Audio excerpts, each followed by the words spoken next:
Channel RJAM News. Hit the subscribe button and like the video. Don't forget to click the bell icon so you get notified when a new video gets uploaded. Don't miss out on our dynamite lineup.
Pasayahin, tulungan nating lumaban, bumangon, harapin ang bukas, harapin ang bagong umaga, upang matanaw nila ang kanilang pag-asa. Sa tulong ng Cancer Party List, sakit ay maalis, serbisyong medikal na may kasamang pagmamahal. Sa may sakit na cancer, para buhay nila ay tumagal, makasama natin, tulungan natin, kasamang Cancer Party List.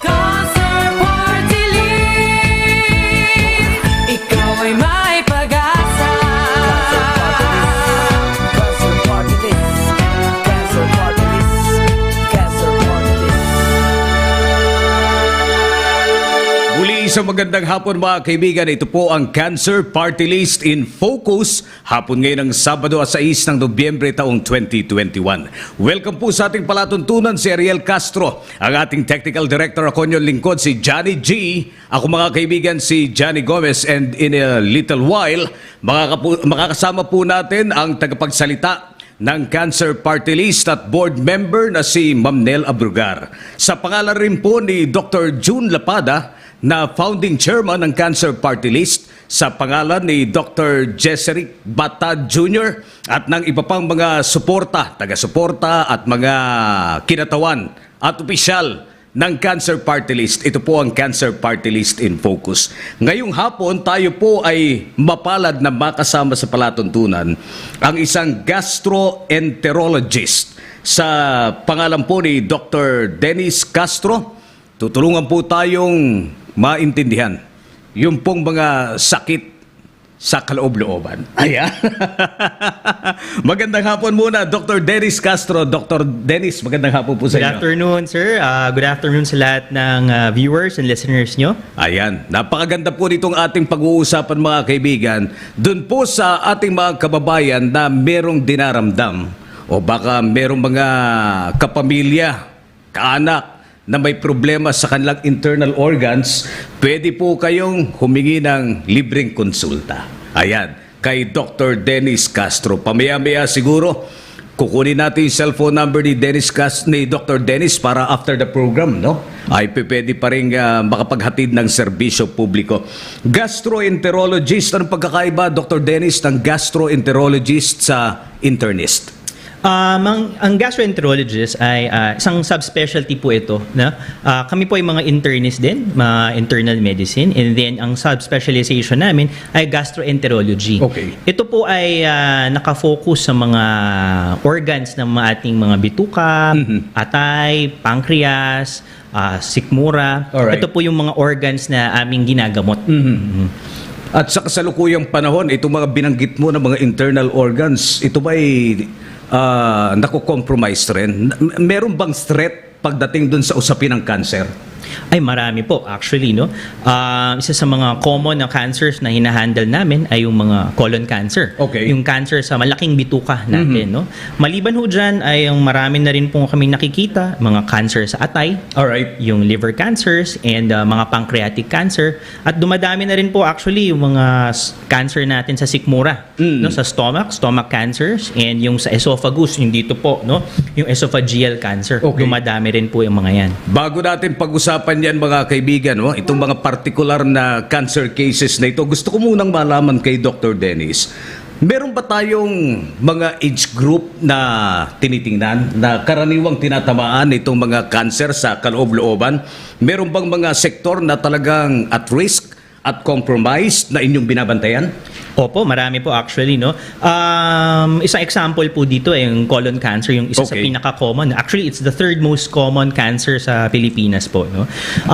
Sa colon cancer po, kailangan natin actually yung tinatawag naming screening, no, dahil ang pinakamaganda po diyan ay talagang ma-prevent natin na tumubo ang colon cancer. Sa simula pa lang maalis na natin para hindi na siya lumala, no. At actually kakababago lang po recently ng isang guideline namin, ang isang screening o paraan para malaman kung may colon cancer isang pasyente ay yung tinatawag naming procedure, yung colonoscopy. Okay. Sisilipin po yung loob ng bituka, yung colon natin. Paano ito? May pinapasok na instrumento? Opo, isa pong camera ho na mahaba iyon, papasok sa may tumbong natin, sa bituka, sisilipin po kung may mga panimulang mga bukol or cancer na doon. Masakit ba? Kadalasan naman po ay tulog po ang mga pasyente natin. okay. Sedated naman po. Pinapatulog naman po, no? Alright. Opo. So, yun po yung sa mga screening test natin, no? At actually, yun nga sa sinabi ko, dati 50 years old, kahit wala kang nararamdaman, kailangan ka nang ma-screen o magawa yun, no? Kahit walang nararamdaman ho. Pero ngayon, recently, binaba na 45 years old. Okay. Kasi po, nakikita namin, actually sa practice ko din, may mga nakikita kami, bata, nagkaka-colon cancer. But Mga the sad 30 years old. reality, Dr. Dennis, ang mga kababayan natin, especially those yung talagang mga nasa laylayan ng lipunan, wala silang budget para sa mga ganyan. Kaya palagay ko, this is just my personal opinion, marami sa ating mga kababayan, may nararamdaman man o wala, hindi handa for the screening na pinag-uusapan natin. Totoo po yan, no? Yun lang po nakakalungkot, no? Kasi guidelines yan sa buong mundo na ganun po ang ating pinapatupad. Okay. Kaya nga lang hindi natin magawa dito sa Pilipinas. Kasi talagang may kakulangan sa ating pondo, lalo na sa ating mga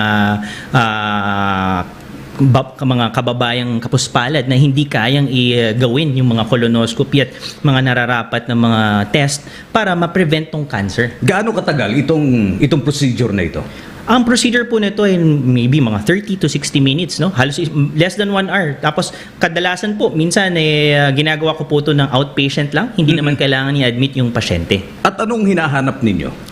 Kadalasan ang hinahanap po namin, kasi ang colon cancer sa simula po maliit na polyp or kuntil lang yan tumutubo, no? Okay. Siyempre, pag maliit lang po yan, wala pang mararamdaman ng isang pasyente. Yan nga lang, kalaunan, kapag ito'y lumalaki na, doon na po siya nagkakaroon ng parang mga simptomas. Okay. Pwedeng nagdudugo, may tae sa kanila, may dugo doon sa dumi nila. Okay. O kaya nahihirapan dumumi, irregular ang pagdumi nila, or nagsasakit ang tiyan. At yung iba, biglang nangangayayat na lang po. Kaya minsan, kapag nangangayayat, talagang kailangan i-work up sila ng mga ganito. Pero meron tayong mga kondisyon, pasensya na po dun sa mga kumakain, no? Yung mga late na nanananghali. Meron tayong kondisyon na namamaga yung ating anus, no? Sinasabi ng iba dahil sa pagkain ng maanghang, tapos yung mga pagkain ng mamantika siguro, tapos yung iba, I don't know, no? Pasensya na po, pero ito'y talagang nangyayari yung pakikipagtalik ng same sex. May mga ganyang pag-aaral leading to HIV naman at leading to yung mga sexually transmitted disease.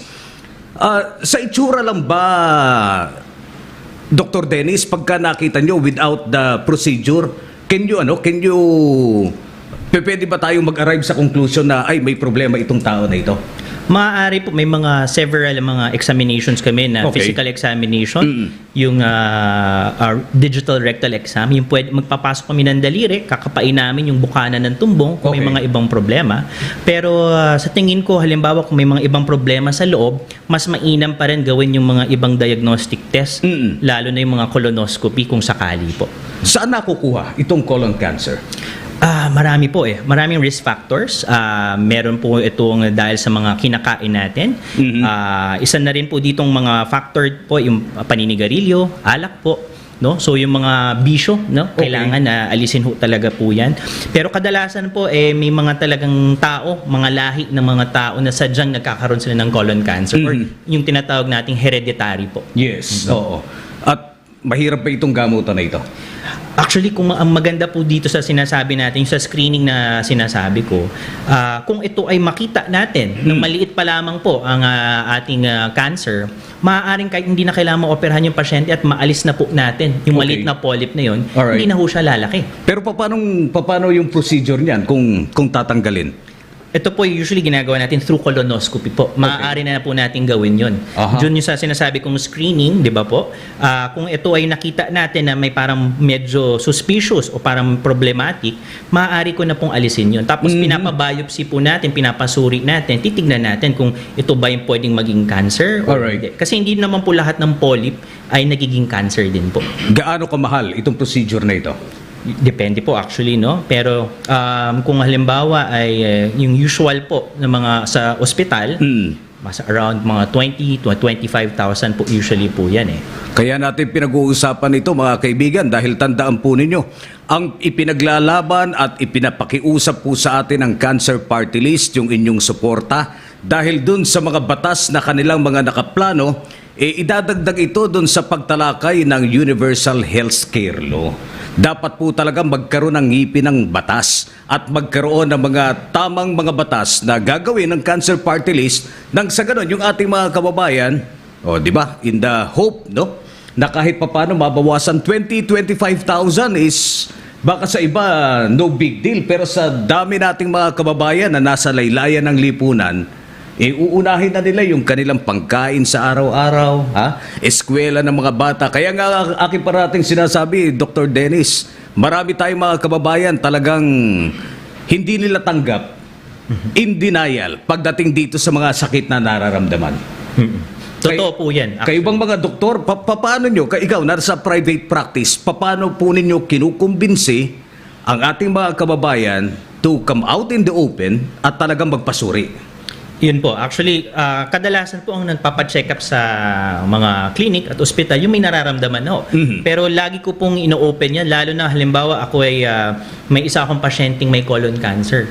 Ang next na kinakausap ko sa mga yan, yung mga kamag-anak. Kasi kapag kayo po ay may kamag-anak na may colon cancer, mas mataas ang chance na pwede ikaw ay magkaroon ng colon cancer. So, ikaw ay isa sa mga populasyon na magandang mag-screen agad. Alright. Upang hindi na umabot sa colon cancer ang inyong mga sakit.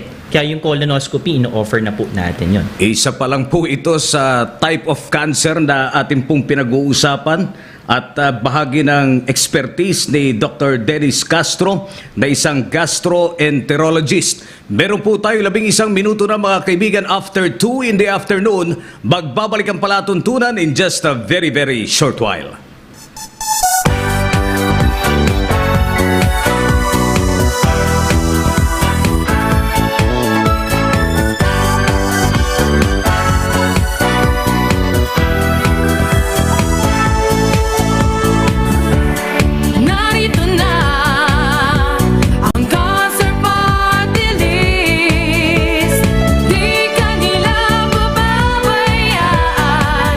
Kung may cancer, may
Cancer Party List! Cancer Party List! Ikaw ay may pag-asa. Cancer Party List! Cancer Party List! Cancer Party List! Nagbabalik tayo sa palatuntunan mga kaibigan, Cancer Party List in Focus. Siyempre pa, hindi po kumpleto ang ating hapon kung hindi natin kasama ang ating kaibigan mula sa CPL, ang official spokesperson at board member. Wala pong iba kundi si Ma'am Nel, the late Abrugar. Masakit yan, ha? The late Nelly Abrugar. Pero hindi, kaya ka na late dahil meron kang dinaan ng public service pa rin. Oo. Ano yun may sakit. Oo. Kaya inasikaso muna natin. Okay, ang kulay ng iyong ribbon ngayon ay ano ba yan? Baby Beige. beige. Oh, bakit beige? Walang cancer. Ayan. Ganito kami, Dr. Dennis, kapag ka Sabado, no? Tinitingnan ko yung kung hindi headdress, choker, no? Kasi kung minsan sinasabi ni Ma'am Nel, bago siya lumabas ng bahay, talagang pinakikiramdaman niya kung ano yung kanyang isusuot because of the symbolism ng sakit na cancer. Na to continuously remind us na cancer is real. Ayan. Ma'am Nel. Yeah, because, Doc, we also have our logo, di ba? Ayan, no, di ba? These are the ribbons representing each color and each cancer. Diba? So may specific color, ano yan? May color specification, so to speak. So when we wear pink, it would represent breast cancer. When we use blue, it represents that particular cancer as well. Marami, hindi ko ma-memorize. Medyo lola na tayo when it comes to senior moment, when it comes to memorization. Pero ito, siguradong hindi mo makakalimutan. Tinatanong ni Ma'am Mitzi Reyes, Ma'am Nel, natutuwa daw po sila dahil merong party list ngayon, itong cancer party list, na Dr. Dennis tumututok doon sa ating mga pamilya na tinatamaan ng cancer at yung mga pamilya na nagsasakripisyo para doon sa mga may cancer. Pero gusto daw po nilang malaman, sino-sino daw po ba, Ma'am Nel, ang mga nasa likod ng cancer party list?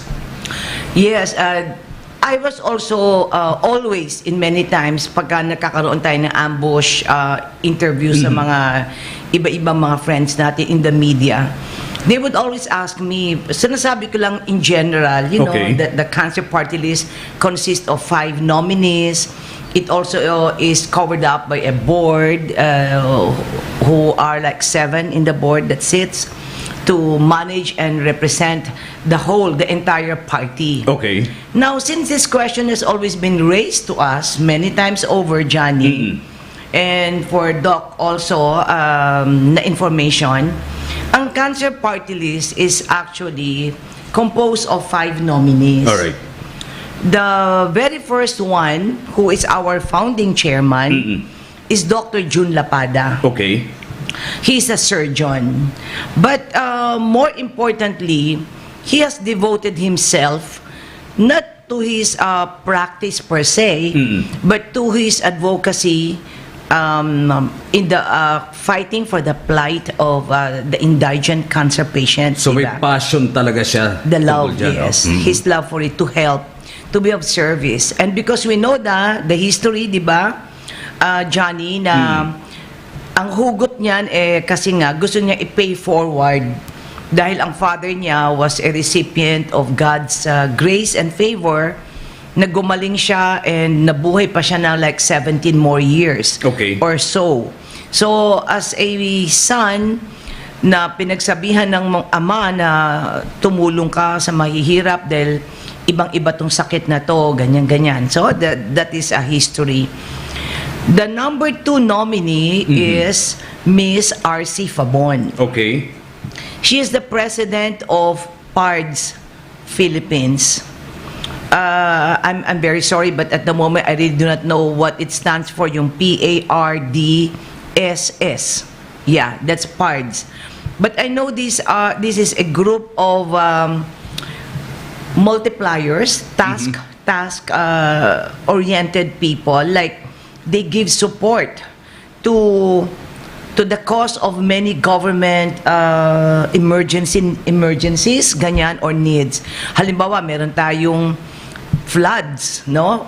Bumagyo, umulan, maraming baha. Hindi kakayanin ng buong PNP lang. Okay. Yung mga tawag ng pangangailangan, so to speak.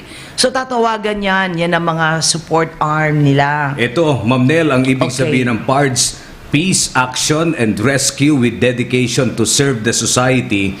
Isa po itong non-government organization na duly registered sa Securities and Exchange Commission. Yes. Ayan. So that is also the founding chairman and acting president right now is Miss R.C. Fabon. Okay. Mhm. And this young lady, she is married. She is very, very vibrant. Makamasa yan, Johnny. Matulungin. Mapaka mga tulungin niya. At well-known yan sa circle ng mga police natin, Yes. military, and other Mga law enforcement agencies. At marami pang ibang segment po ng ating society. They run to PARDS and whenever they need help. Like Okay. I said, bagyo, ulan, sunog, any other calamities, Yes. natural calamities, matatawagan po kaagad yan. At tawagan nyo lang po si Miss R.C. Fabon. Andyan po siya agad sa doorstep at tutulong sa inyo. And with this in mind, pupunta tayo sa ating third nominee, Alright. who is no less than our very pogi, Dr. Jess Batad. Ayan, talaga. He's an OFTA, Aha. and he's also a married man, a family man at that, very loyal to his wife and to his family. He is an OFTA, I said, by profession, and he gives, ano ba tawag mo dyan? He does, in the past, no? Marami ang track record niyan. Even during our first stint or our first attempt to run in 2016 national elections, Dr. Batad was one of the wings beneath our wings. The wind beneath our wings, kasi isa yan sa mga tumutulong sa amin very, very quietly in the past. Okay. So now, maganda naman naging decision ng aming founding chairman na gawin siyang third nominee namin. Kaya siya po ngayon ay isang party member namin who's actively helping out many areas sa Metro Manila, outside Metro Manila. Okay. Layo na sila ng pupunta kung saan-saan. At very busy po yung doktor na yan. Very visible and very much sought after na ophthalmologist. And we are very proud of him to be part of our party, Yes. being our third nominee. Galing. And then we also have the beautiful and very, very friendly Miss Kat Ronquillo, who hails from Pampanga. Okay. And she comes also from a political family. And she's also a very staunch supporter and an officer of the Rotary. Hindi ko lang alam kung ano exact district, no? But she's also very much seen and heard, lalo na dyan sa Rotary. At marami rin din siyang natutulungan Okay. na sectors ng society. And the last but not the least is another doctor, Dr. Brian Brosas. So tatlo pala ang doktor. Yeah, tatlong doktor namin. And with that five, na tatlo doktor, na lalaki at dalawang babae. Galing, no? Ang galing ng kombinasyon. Meron kang tatlong doktor, tapos dalawa ay parehong civic-minded. Yes, parang civic-minded. Yung sixth nominee, kasama natin. Kanina Yes. nagkikwentuhan kami, ayaw daw niya sa politika, pero yung kanyang love and support sa CPL, sa advocacy, sa mission, sa vision ay talagang nandyan, no? Ulitin ko, si Dr. Dennis Castro, isa siyang gastroenterologist, Ma'am Nel. Aha, gastro. So, sa ano, yung internal organ. Kanina nagtapos tayo dun sa pagtalakay natin ng Colon cancer. Tinatanong ko siya kanina, Ma'am Nel, since na internal organ yung kanyang field of expertise, ano bang mga organ sa ating katawan ang talagang sinusubaybayan nilang mga medical experts, no? Pagdating dito sa cancer, nabanggit niya na yung colon. Anong next in line? Ang isa pang pwede nating babantayan ho dyan, yung mga gastric cancer, tsaka yung liver cancer, no? Okay. Kasi isa sa risk factor na medyo mataas sa atin yung pag-inom ng alak, tsaka yung paninigarilyo. At itong mga risk factors na to ay talagang tumataas ang chance ang mag-develop tayo ng liver and mga stomach cancer na tinatawag natin. No? So, Actually, Doc, if I may butt in, ang naging sakit din ng father ni Dr. Jun Lapada was gastrostromal. okay. Cancer of the stomach. Sa stomach po. Yeah, Stomach So, iba cancer. pa ito. Doon sa pinag-uusapan natin. Yung stomach cancer po kasi madaming klase. Ang cancer kasi kahit anong bukol na tumutubo na hindi dapat doon. Okay. No? At maraming klase ng bukol na tumutubo sa loob ng ating sikmura. No? Meron yung siguro yung gastrointestinal stromal tumor, yung tinatawag Yes. natin yung GIST. No? Oh, yung Isang GIST. klase Oh, po yeah. ng cancer din po yun. Yes, that's No? right. Na maaaring tumubo sa loob ng stomach. Okay. I see. Kanina pinag-uusapan natin at nabanggit mo, Dr. Dennis, yung paninigarilyo. Of course, lahat ng sobra ay bawal naman talaga, no? Yes. Over-smoking, Anything excessive, Johnny, Oo, diba? ay talagang Causes iba. harm. Yeah. Pero ako, interesado lang ako dahil kapag ka sinabi mong smoking, ang common area na tinatamaan na alam ng nakararami, baga. Paano pumapasok dun sa iba pang organ yung usapin na ito, Dr. Dennis? Yung mga chemicals po kasi nakasama nung paninigarilyo natin na hindi lang kasi ang isang direktang nakakaapekto, syempre yung usok na pumapasok sa baga. Pero hindi lang po yun kasi napupunta rin sa loob ng katawan natin. Alright. And yung mga changes at yung mga chemical na ito ay nagiging risk factor para magbago yung sa loob ng stomach natin.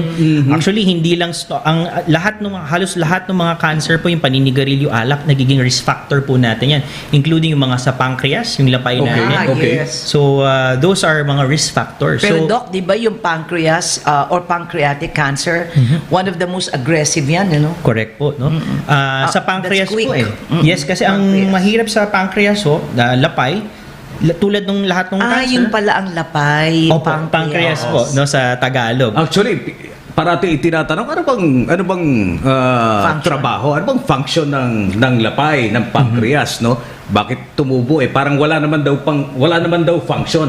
Ano bang function muna ng lapay? Actually, marami siyang function po, no? So, pwede siyang, meron siyang para sa pag-control ng sugar natin. Sila yung okay. gumagawa ng insulin. Yes. At yung mga panunaw natin para ma-absorb natin yung mga pagkain, dito rin po nang gagaling.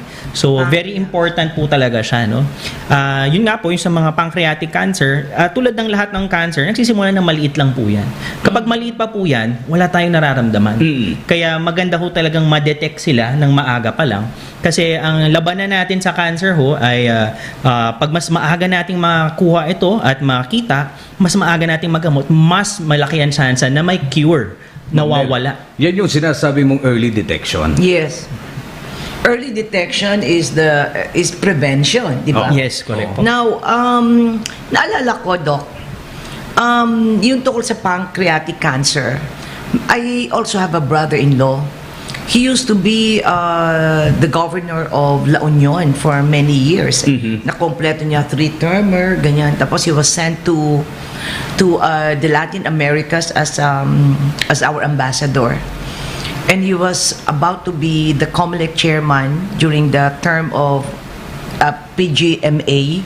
However, he got sick. You know, he was only 1 week in the hospital and they found out that he had pancreatic cancer. Alright. 1 week. Aha.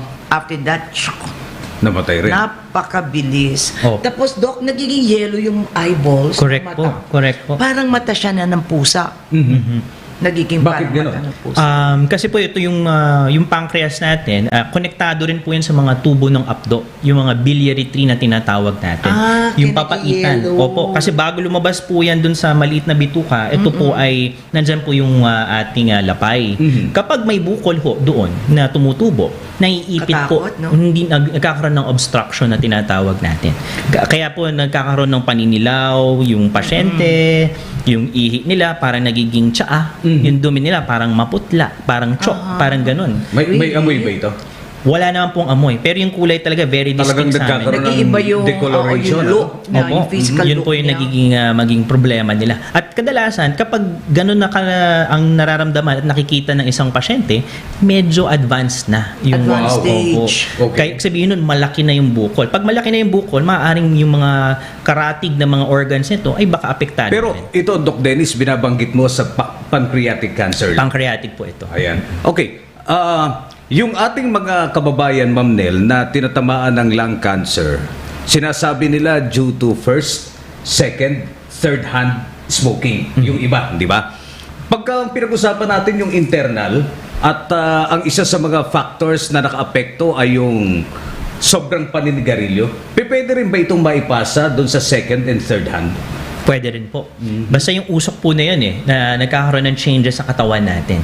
Okay. And yun yung risk factor natin na kailangan ialisin po talaga. Alam mo, talking of the lung cancer, just, I think 3 days ago, meron akong isang, parang, I had a nagging thought about somebody who I think in August, na-meet ko siya sa vaccination center. And alam mo naman, mahigpit sa vaccination centers, lalo na to, it happened in August or July yata. Ito pa yung height na nasa mataas ang ano natin, no? Ang stats natin about cases, COVID cases. Pinapaalis kami nung mga tanod ba tawag, no? I don't know, basta doon sa center na yun, maraming mga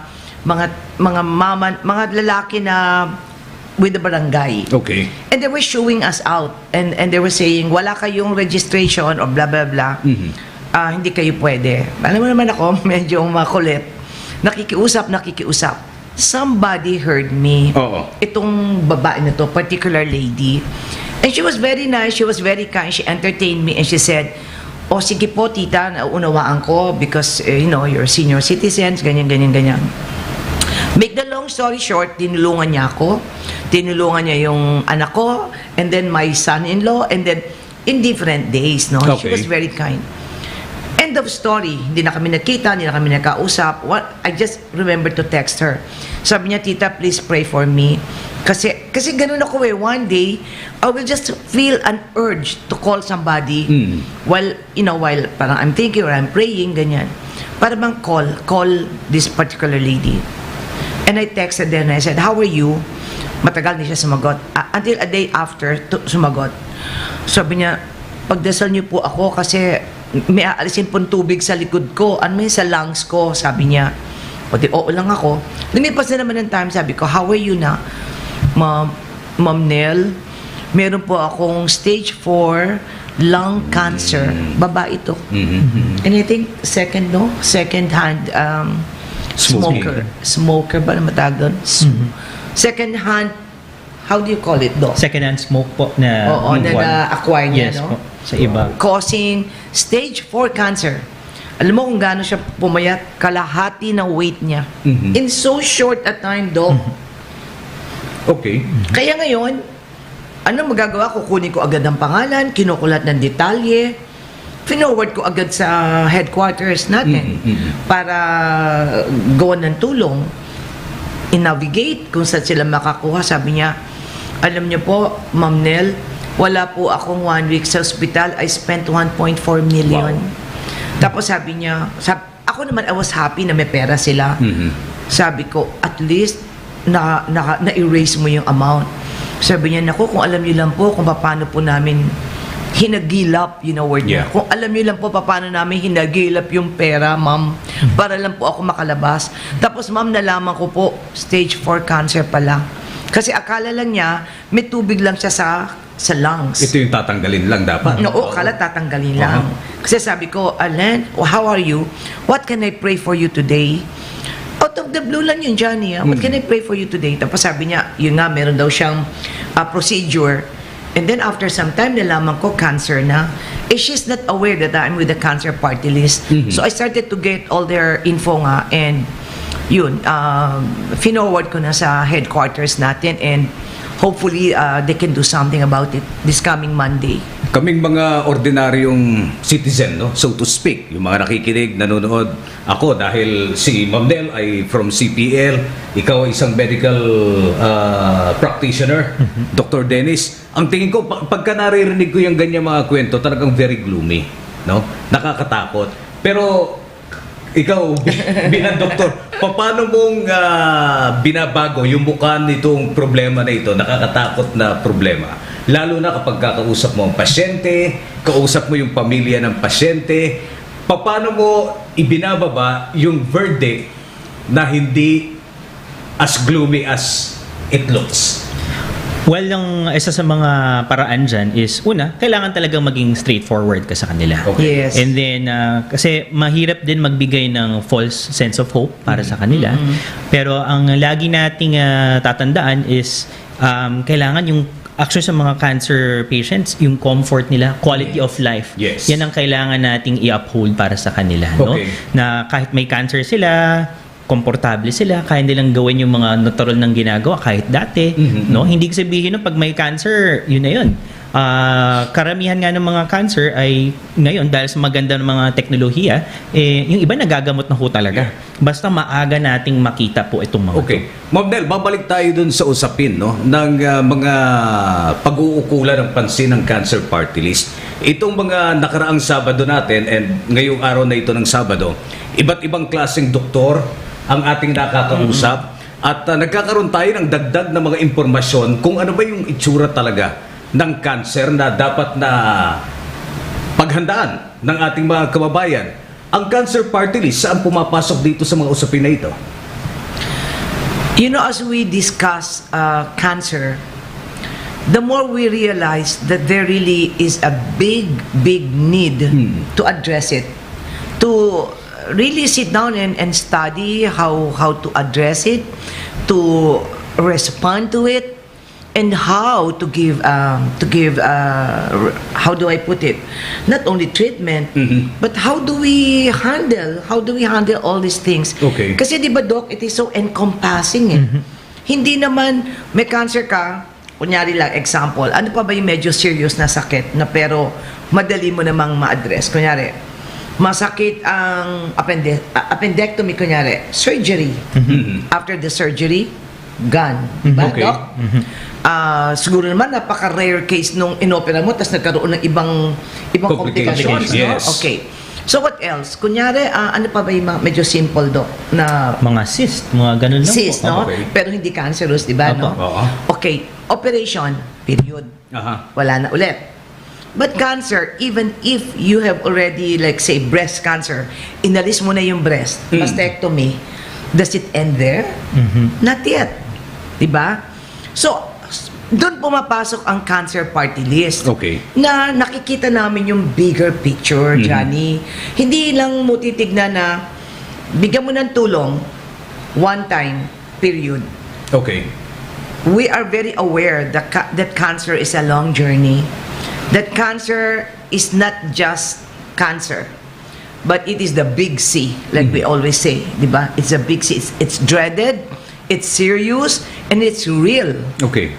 Yun ang point It's real Sasabihin mo, nilam na kung cancer Ito Yeah. nga yung kinukwento ko sa inyo na how many days na. She used to be very strong. Ang bilis-bilis lumakad kasi nga, ano yun a vaccination center. From one point to the next, takbo ng takbo yan. I cannot imagine that she was already suffering from lung cancer. Di ba, Doc, ang pag nakita mo na yung pag na-diagnose yung cancer na yan, it does not mean na tumubo yan kahapon o nung isang buwan. Correct. It could be years that was gradually lumalaki, Oo. di ba, Tama Doc, na-develop. Yes. It did not happen a month ago. Okay. It happened years back. Plus, Ma'am Del, yung mga binanggit mong example kanina, yung appendicitis, no?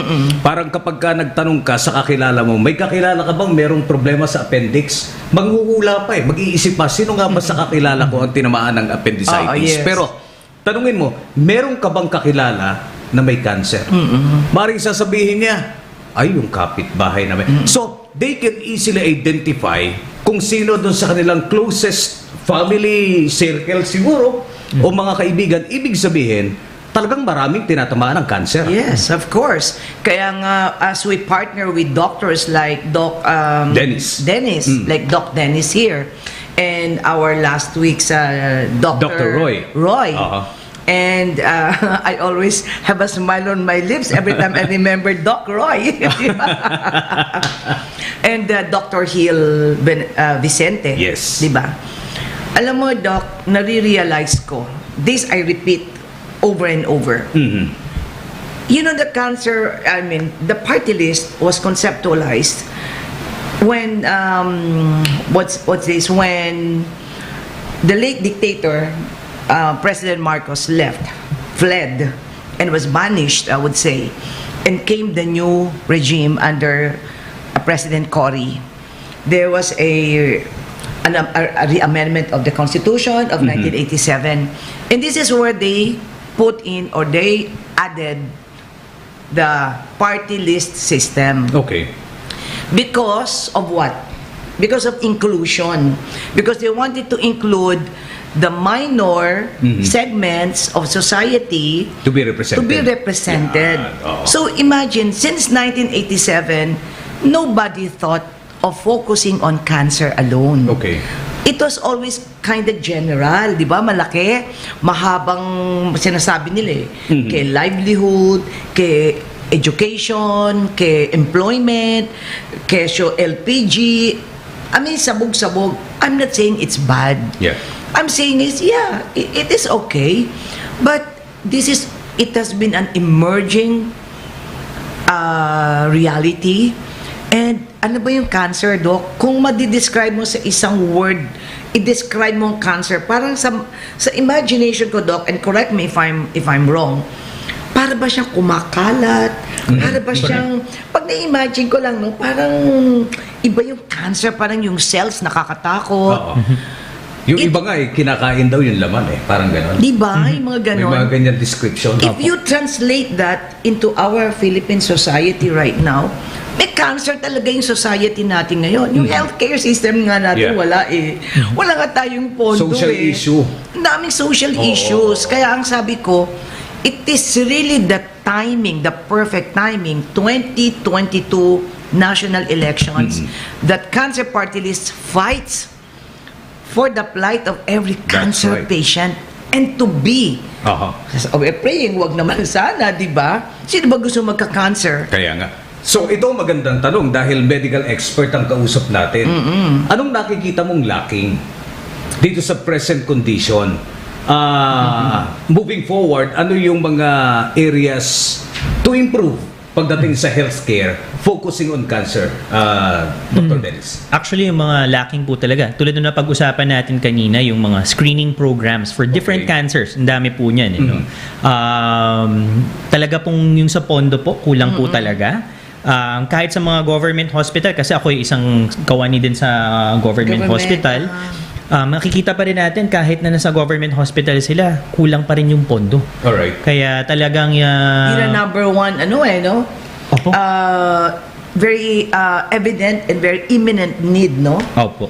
Talagang funding. Funding po talaga Kulang talaga sila. And yung mga facilities, dahan-dahan nagkakaroon ng mga facilities.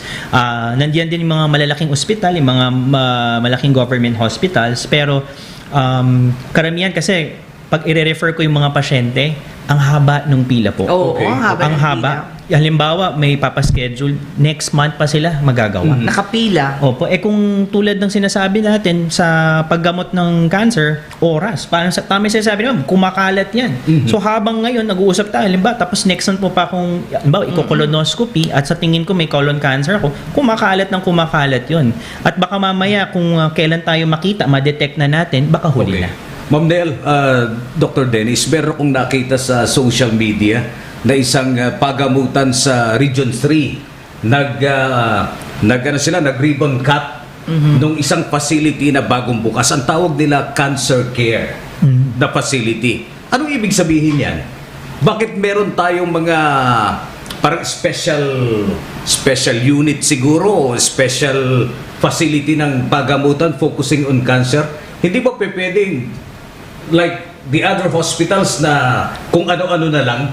So to speak, hindi ko naiintindihan bakit merong cancer care. Actually, yung sa cancer po kasi, tulad ng mga nasabi na rin kanina, is yung tinatawag nating multidisciplinary approach. Okay. Ang dami po niyan. Hindi lang po kasi, alimbawa, pag may colon cancer tayo, hindi lang sa gastroenterologist pupunta ho. Kailangan nandyan yung surgeon, nandyan yung doktor sa bukol, yung medical oncologist. Okay. Kung may mga iba pa siyang problema, sakit, high blood, diabetes, kasi ito yung mga ibang mga sakit na to ay pwede ring risk factor para mag-develop ng cancer. So, kailangan meron din magagamot at may magtutuon doon. So para siyang one-stop shop na lahat ng requirement naroon sa area na yan. Opo. Tsaka kailangan natin matandaan yung pag-aalaga sa mga taong may cancer, iba po sa regular. Kasi tulad ng mga taong nagki-chemotherapy, yung nagagamot para mapatay yung cancer nila, mahihina ang kanilang resistensya. Kaya hindi mo siya basta-bastang ilalapit or itatabi sa mga ibang taong may mga sakit. Ma'am Nel, parati nating kinakategorize ang Pilipinas bilang isang developing country. Yung explanation ni Dr. Dennis kanina doon sa akin nakita sa social media, ito ba'y talagang pwedeng mangyari sa kabuuan ng ating healthcare system o wishful thinking na magkaroon ng cancer care sa mga pagamutan? I've always been answering this and I think I'm very consistent with my answer. It takes a political will, Johnny. Maski anong usapan natin, maski 10 taon tayo mag-commentary and we discuss this over and over. But if there will be no political will from the part of, say, the Congress or the Senate and the executive to put the budget, to put, like you say, the teeth or muscle into the law or whatever they promulgate, paulit-ulit lang ito, hindi ba? Kaya nga sabi ko, kapag nagmi-meeting kami ng aming mga 5 nominees, syempre we also change, we exchange views and we exchange ideas. Ang parati rin sinasabi namin, kailangan talaga, by the grace of God at makapunta ng Congress, ang gagawin talaga seriously is to address all these issues. Tsaka napansin mo, Johnny, 3 pa lang doktor ang ating na-feature, 3 pa lang. Pare-pareho sila, very consistent ang sinasabi nila. Kailangan natin ng screening, kailangan natin ng mga equipment, kailangan natin ng masusing mga check-ups, laboratory, etc. At pondo. At pondo. Oo. No, kasi nga ang point ko, ito SOP na given that we need this for the treatment and for diagnosis kung talagang ma-check up at ma-verify na cancer. Ang problema nga, asan nga yung mga equipment ng government hospitals? Like we have also discussed, we receive donations from developed countries, first world countries, na they don't need those particular equipment and they donate it to the less privileged countries kasi mag-update na sila ng bagong mga machine. So tayo recipient. So, how do you explain that, di ba, Doc? Parang, it's already the 21st, 22nd century, and yet we are still in that... Umaasa pa rin tayo sa ayuda. Andun pa rin tayo. Hindi nga ayuda para bang limos, no? Limos na. Limos, di ba? At masakit ako, as a Filipino, I'm hurting. Oo. Lalo na, like, siyempre, of course, the doctor here can always verify what I'm saying. When you are this close or this far from a cancer patient, di ba, Doc? Ewan ko how you can separate your emotions from being objective, no, as a doctor. But kami, simpleng tao, nasa public service din kami, so to speak. naapektuhan kaming maigi. Naapektuhan. Totoo yan. Ako, ang problema ko, not to be affected. Kasi sobra ako naapektuhan. Yung makita mo na, kasi nakita ko yan sa kuya ko, nakita ko yan sa father ko, nakita ko yan sa sarili kong asawa, sa sister-in-law ko, sa brother-in-law ko, na bago kunin ni Lord, nangangayayat ng todo, emaciated. Oo. Oh my God, talaga you will cry. You will cry. Ma'am Nel, yung pinagdaraan ng hirap ng mga tinamaan ng cancer, yung epekto nito sa pamilya, habang nangangayayat, sinasabi mo nga, hindi ba? Yung closeness ba ng pamilya affected din? Siyempre, di ba, Doc? Definitely. Relationships yan di ba? And meron pa ngang maraming kwento, di ba, Doc? Yung ang pasyente, out of exasperation, they become hopeless, and then they become angry, and then they could throw fits of anger, ng babato, ng gaganyan. Naalala ko si Dr. Roy nung pinag-usapan natin yung mga babae. Oh, yeah. Pagka mayroong buwan ng dalaw, naninipa pangarap ng asawa. Pero, Dr. Dennis, compared to yung ating mga manggagamot sa mga advanced countries, paano naman yung inyong mga trainings and yung inyong mga experiences, expertise, are we at par dun sa mga trainings na nare-receive ng iba? Yes, I think we're at par, no? Because we also participate in international convention. So, Okay. updated din po tayo, no? Ang problema lang yung technologies, no? Because like yung Doon nga, tayo, we lag behind it. opo, very ano po tayo behind sa mga ganyan technologies. Like ang isa pong magandang testing na para sa mga pancreatic cancer, yung endoscopic ultrasound, no? Para makikita natin yung loob, no? Meron Dun- na ba tayo nun, Doc? Meron tayo sa Philippines pero hindi pa siya ganun karami ang gumagawa at yung mga facilities na meron. Okay. Pero ito po, makikita mo dun kung may pancreatic cancer, makikita nyo ng husto. Oo. And baka pag maliit pa lang, may makagawa pa tayo. May magawa Alright. pang paraan, no? Yes. Ito Pero gusto- do you perform that, Doc? That particular test? Right now, not yet. Not Kasi yet. magte-train pa ako supposedly for that. No? But there are institutions already na dito sa Philippines na nagte-train. Kasi karamihan dati sa kailangan mag-abroad ka pa to get the training. Now, Okay. you have now. Ito ang gusto kong maintindihan dahil narinig natin yung naging speech ng ating Vice President Leni Robredo na ang kanyang sinasabi, dapat meron daw mga nurses sa bawat barangay. Yeah. Okay, so... Diba diniscuss na rin natin yan noon Oo, pa? para matutukan yung healthcare Yes. at para ma-guide yung ating mga kababayan. Darating ba tayo dun sa pagkakataon na aside from the nurses, merong mga kahit volunteer lang, volunteer doctors in the barangays, no? Meron tayong a little over 52,000 barangays. Possible ba ito, Doc? May sisingit nyo ba sa schedule niyo? I'm sure you're very busy, no? Pero bilang mga volunteer doctors, meron rin ba kayong ganyang mga programa?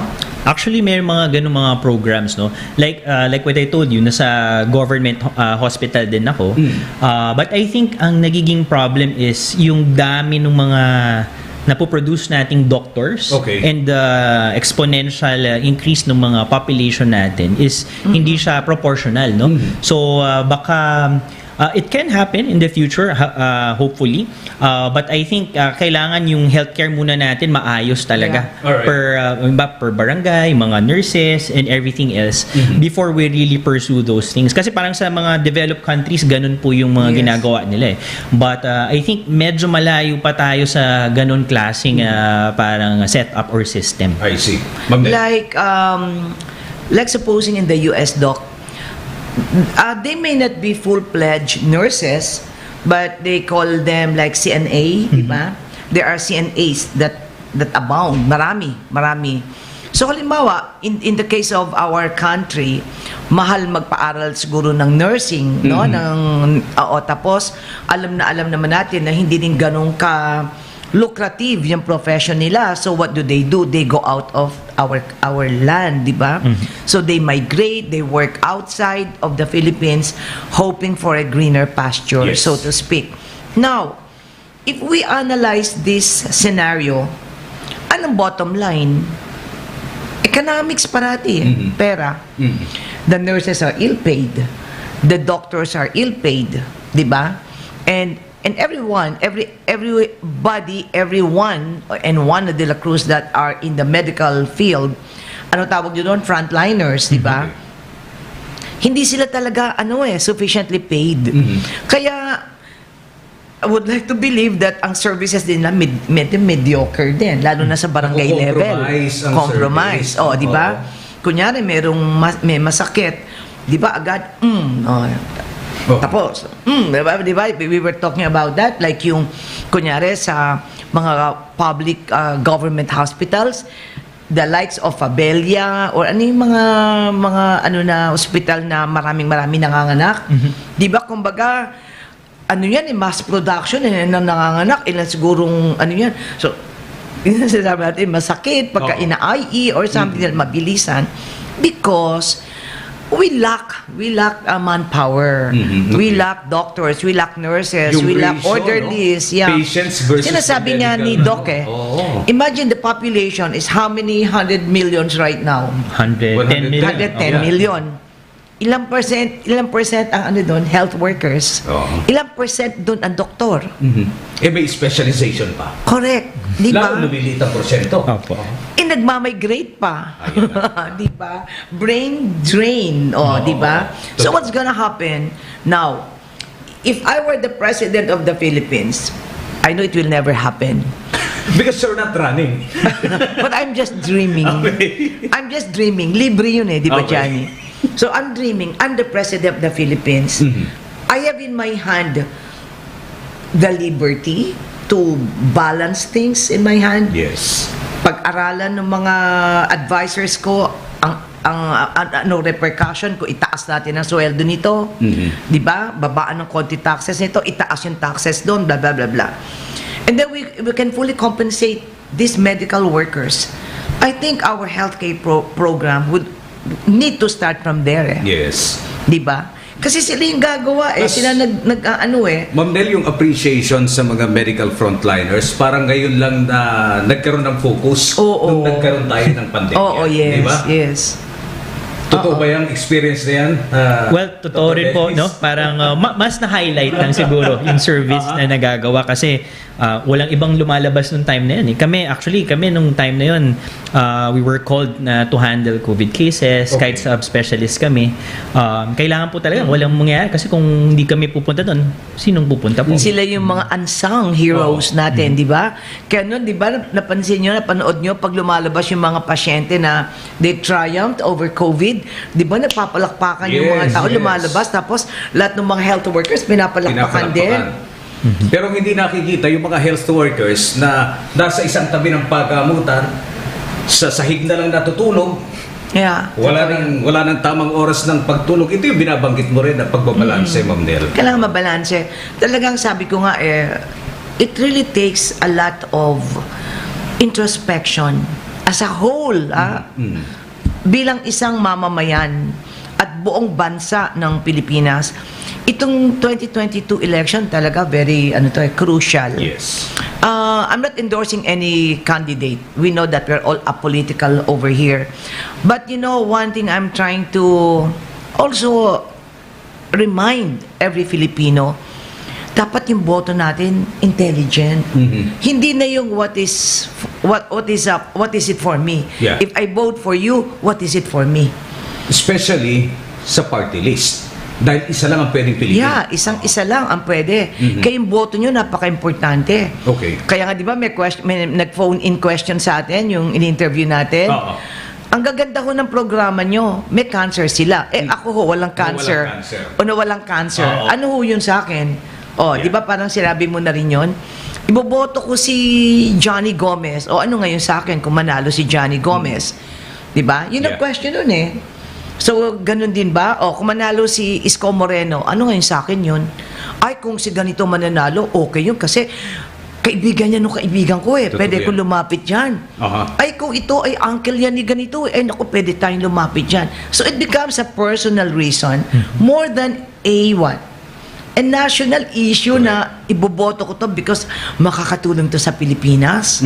Mahahango kami sa hirap. Ito na naman tayo, biti na naman tayo sa oras. Halos wala na po kaming oras mga Isang kaibigan. oras na agad? Isang oras na kaagad. Grabe Pero naman. bilang final words, Dr. Dennis, no, marami tayong mga challenges na nakikita. Bilang isang gastroenterologist, uulitin ko yung tanong.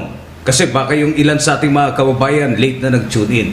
How do you convince your patients and the family of your patients to come out at magpa-screen, magpa-konsulta dahil cancer is no joke? Paano po ang inyong ginagawa? Well, una, education.